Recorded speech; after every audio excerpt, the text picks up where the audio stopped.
Hello again, dinosaur fans. So we got Dino Roll wave number 3 and figure letter C. The brand is Kong species, and then this is called the, I'm gonna guess, Therizinosaurus. Therizinosaurus? I don't know. I don't have time to research anything. I have 2,700 videos on this channel, so I don't research anything. That's what comments are for, in my opinion. So if a dinosaur expert wants to chime in, feel free. Here are three of the.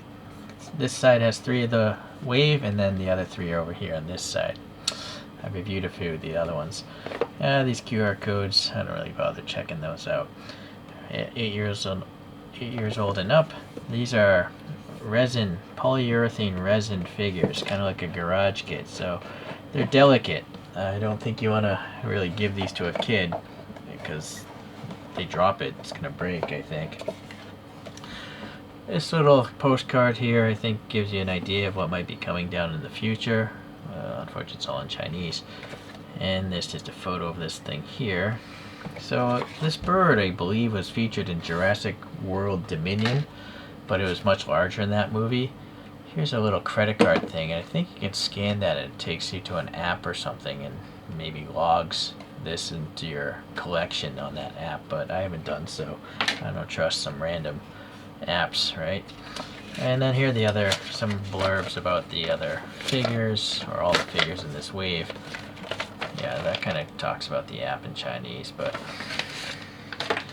so I gotta be really careful pulling this out of the box. I don't want to hook a claw and break it.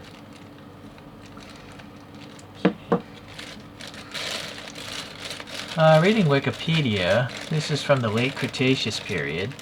I almost feel like Jurassic Park they should just call the sequels Cretaceous Park, because all the cool dinosaurs seem to be from the Cretaceous period. Anyways, the first remains of this bird-like dinosaur was in 1948, so a relatively recent discovery. And then this is known to have the longest claw bones of any land animal in history. They could have been maybe 50 centimeters long, which is 20 inches. And so this dinosaur in real life, if you see this image here, it could have been up to 10 meters long and up to 5 meters in height and possibly weighed over 5 tons. And pleasantly, though, they think it was a vegetarian.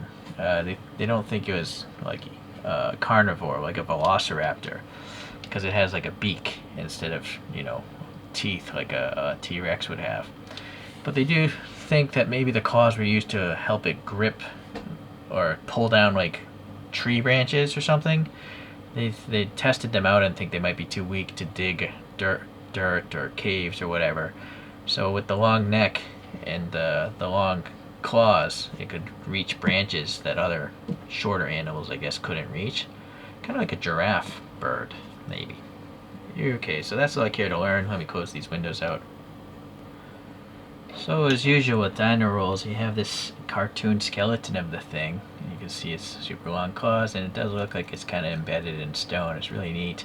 Unfortunately, they don't tell you what the dinosaur is anywhere on this, so it's gonna be. I have to put labels on something later on.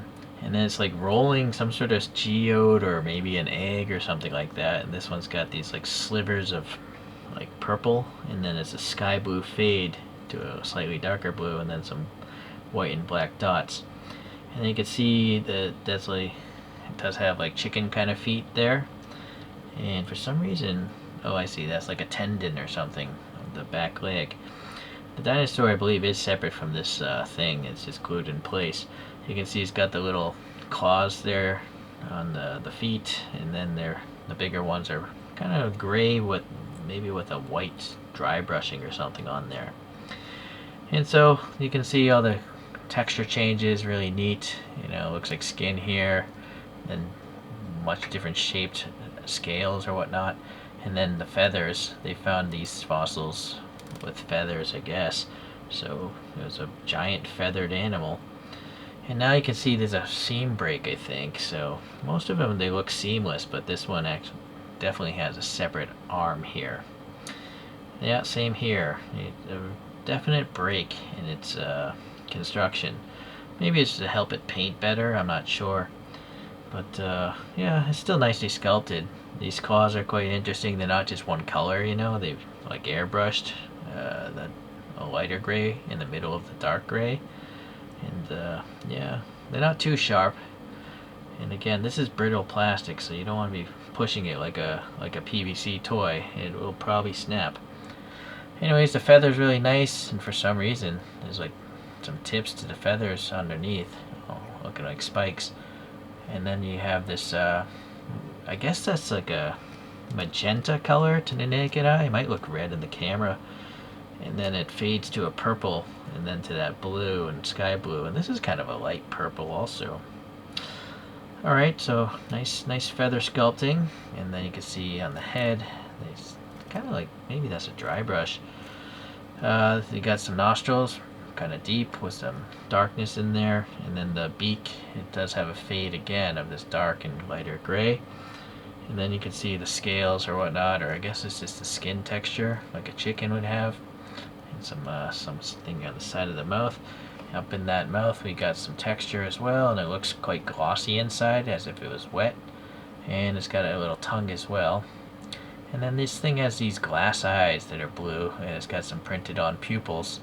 Unfortunately, you can't rotate the eyes. I really wish you could do that, but still, it's a pretty cool looking thing. You know, it helps that it was in Jurassic, one of the Jurassic movies.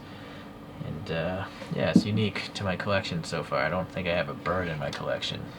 Oh, I guess velociraptors. So to the other ones I have from this wave, the Sauropelta. It's kind of like a spiked Ankylosaurus. And then the Amargasaurus, which to me looks like a dragon. It's really neat. So all three of these, I guess, would have been herbivores, according to Wikipedia. So the Velociraptor was actually a small dinosaur, and a lot of them think that they may have been feathered. This is from Wave 2, is this letter C from that series.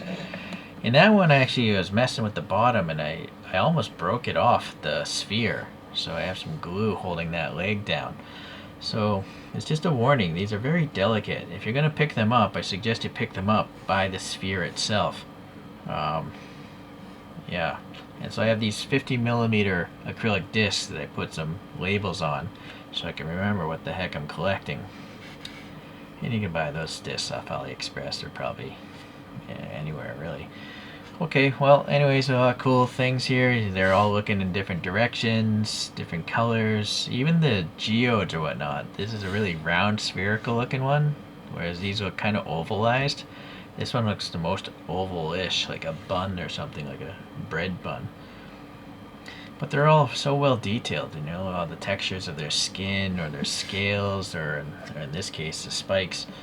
So I really love these things, but I gotta tell you, they are expensive.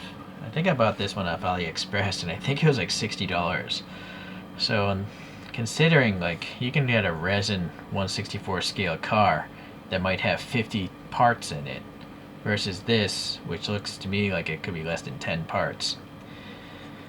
But anyways, I like the cartoon nature of them, so I will collect some more, and hopefully we'll see you in that video. Thanks for checking in.